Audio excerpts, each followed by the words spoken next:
अस्सलामुअलैकुम सामईन व नाजरीन, उम्मीद करते हैं आप सब खैरियत से होंगे।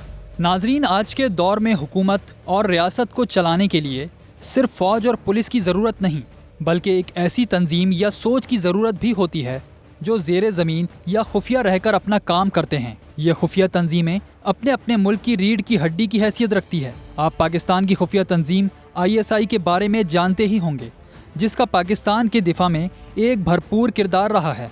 आज दुनिया के हर मुल्क में ऐसी तंजीमें काम करती हैं, लेकिन इस किस्म की खुफिया तंजीमों का कॉन्सेप्ट आया कहाँ से? आज हम ऐसी ही एक खुफिया तंजीम जो दुनिया की सबसे पहली खुफिया तंजीम है, उसके बारे में बात करेंगे। टॉपिक पर चलने से पहले हमारा चैनल ज़रूर सब्सक्राइब कर लें और बेल आइकन ज़रूर दबाएं ताकि हमारी हर नई आने वाली वीडियो आप तक पहुंचती रहे। जैसा कि आप टीवी सीरीज़ अर्तुरुल में देख सकते हैं, अर्तुरुल गाजी सफ़ेद दाढ़ी वाली खुफिया तंजीम का भी एक मेंबर था जो इसे मशवरे और इंटेलिजेंस मालूमात के टुकड़े देता था।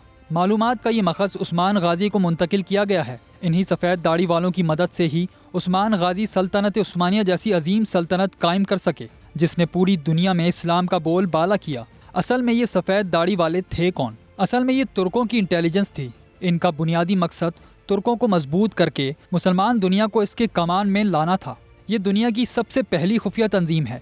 यहीं से दुनिया ने खुफिया तंजीमों के कॉन्सेप्ट को अपनाया। इस तंजीम का क़याम हुजूर अकरम सल्लल्लाहु अलैहि वसल्लम के ज़माने में ही हो गया था। इस तंजीम का क़याम देदे कुरकुत से होता है। देदे कुरकुत तुर्कों में एक बहुत ज़हीन और फ़तीन शख्स था और इसे सफ़ेद दाढ़ी वाले के नाम से पुकारा जाता था। मशहूर मौरख रशीदुद्दीन हमदानी कहते हैं कि देदे कुरकुत 295 साल तक जिंदा रहा। उस वक्त के उग़ुज़ सरदारों ने देदे कुरकुत को हुजूर अकरम सल्लल्लाहु अलैहि वसल्लम की खिदमत में सफ़ीर बनाकर भेजा था। देदे कुरकुत ने हुजूर अकरम सल्लल्लाहु अलैहि वसल्लम के हाथों से इस्लाम कबूल किया था। देदे कुरकुत ने हज़रत मोहम्मद सल्लल्लाहु अलैहि वसल्लम से वो मशहूर हदीस सुनी जिसने इन सफ़ेद दाढ़ी वालों में एक नई रूह फूंक दी।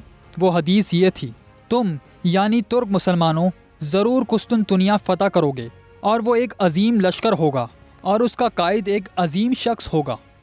ये हदीस सुनकर जब देदे कुरकुत वापस आए और उग़ुज़ सरदारों को हुजूर अकरम सल्लल्लाहु अलैहि वसल्लम की ये खुशखबरी सुनाई, तो उग़ुज़ सरदारों ने देदे कुरकुत की सरबराही में एक जमात तश्कील दी जिसका नाम सफ़ेद दाढ़ी वाले रखा गया। इस तंजीम में तुर्कों के तमाम ज़हीन लोग शामिल थे जो अपनी दूर अंदेशी की वजह से जाने जाते थे। उसके बाद उग़ुज़ सरदारों ने अपने अपने कबाइल के ज़हीन तरीन लोगों को इस तंजीम में शामिल कर दिया। उग़ुज़ सरदारों ने इस तंजीम के ज़िम्मे एक ख़ास मिशन दिया जिसका काम हुजूर अकरम सल्लल्लाहु अलैहि वसल्लम की हदीस को सच साबित करना था।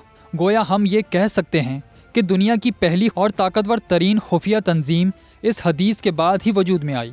लिहाजा इस मिशन के लिए इन सफ़ेद दाढ़ी वालों ने कुस्तुनतुनिया में हाया सूफिया के सामने नस्ब मुजस्मे के हाथ में मौजूद ग्लोब को अपना हदफ बना लिया। इस ग्लोब को तुर्क सुर्ख सेब कहते थे। इसके बारे में मशहूर था कि जिसका भी इस पर कब्जा होगा तो पूरी दुनिया उसकी हुक्मरानी में आ जाएगी। सफ़ेद दाढ़ी वालों ने इसी हवाले से एक खुफिया कोड वर्ड बनाया, यानी एक शख्स किसी मुसाफिर से पूछता कि तुम्हारी मंजिल क्या है, तो सामने वाला जवाब देता केसल इल्मा, यानी सुर्ख सेब। अर्तुरुल गाजी ड्रामे में आपने केसल इल्मा का लफ्ज़ सुना होगा। इन्हीं सफ़ेद दाढ़ी वालों ने जासूसी का ऐसा बेहतरीन निज़ाम बनाया जिसने पहले सल्जोकी सल्तनत को बनाने में अहम किरदार अदा किया और फिर सल्जोकी सल्तनत के खात्मे के बाद सल्तनत उस्मानिया के क़याम में अहम किरदार अदा किया। जासूसी का ये निज़ाम इतना बेहतरीन था कि इस तंजीम में शामिल लोग भी उसको समझने से कासिर थे। इसकी वजह यह थी कि अगर इस तंजीम का कोई शख्स अपना राज नहीं छुपा पाता और दुश्मन के जाल में फंस जाता तो इस सफ़ेद दाढ़ी वाली तंजीम का कोई भी राज मंजर आम पर नहीं आए। इन सफ़ेद दाढ़ी वालों में शामिल जासूस उस वक्त के इस्लाम दुश्मन सलेबियों और चंगेज़ खान की फ़ौज तक में दाखिल हो चुके थे। तमाम हुकूमतों में इनका बहुत असर व रसूख था। इनके जासूस दुश्मन फौज में बड़े बड़े मर्तबों में फाइज थे। यही सब अर्तुरुल गाजी ड्रामे में भी दिखाया गया है कि किस तरह आफरीन नामी किरदार सलेबियों के किले में भी दाखिल हो सकता था, क्योंकि वो इसे राहब समझते हैं। सफ़ेद दाढ़ी वाले ये बखूबी जानते थे कि हुजूर अकरम सल्लल्लाहु अलैहि वसल्लम की कुस्तुनतुनिया वाली हदीस को सच साबित करने के लिए उन्हें एक ताकतवर सल्तनत की ज़रूरत थी जो इनका काम आसान कर सकती है। इस मकसद के लिए उन्होंने उस्मानी सल्तनत कायम की, जिसके सुल्तान मोहम्मद सानी ने 1453 में कुस्तुनतुनिया फ़तह किया और केसल इल्मा तक पहुँचने में कामयाब हुए। इसी तरह हुजूर अकरम सल्लल्लाहु अलैहि वसल्लम की पेशगोई सच साबित हुई इस तंजीम से मुतासिर होकर मोहम्मद सानी ने एक किला भी तामीर करवाया और कहा जाता है कि कुस्तुनतुनिया फतह होने के बाद ये तंजीम बिल्कुल ख़त्म हो गई।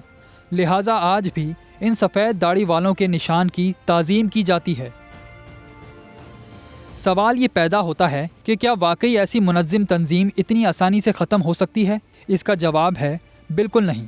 लेकिन इस तंजीम के कुछ लोग कुस्तुनतुनिया फतह होने के बाद इस तंजीम को छोड़ चुके थे, क्योंकि उनका ख्याल था कि इस तंजीम का मकसद पूरा हो चुका। कहा जाता है कि सल्तनत उस्मानिया ख़त्म होने के बाद कमाल अतातुर्क की रहनुमाई इसी तंजीम ने की। लिहाजा सल्तनत उस्मानिया ख़त्म होने के बाद सारे उस्मानी ख़ानदानों को मुल्क बदर कर दिया गया। तो उस वक्त सफ़ेद दाढ़ी वाले भी तुर्की छोड़कर चले गए और कहा जाता है कि ये तंजीम किर्गिस्तान में ज़ेरे ज़मीन अपना काम कर रही है। तैयब उर्दुगान जो एक मदरसे से पढ़े हुए हैं, और तैयब उर्दुगान ने काफ़ी हद तक एक लिबरल तुर्की को इस्लामिक तुर्की की तरफ लाया है। कहा जाता है कि तैयब उर्दुगान सफ़ेद दाढ़ी वालों से आज भी राब्ते में हैं और तैयब उर्दुगान की कामयाबी के पीछे इसी तंजीम का बहुत बड़ा हाथ है।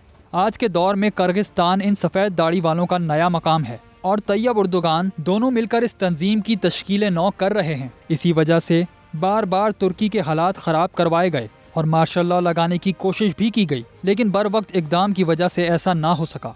इंशाअल्लाह इन सफ़ेद दाढ़ी वालों की क़यादत में एक बार फिर मुसलमान खिलाफत का निज़ाम कायम कर सकेंगे। आमीन।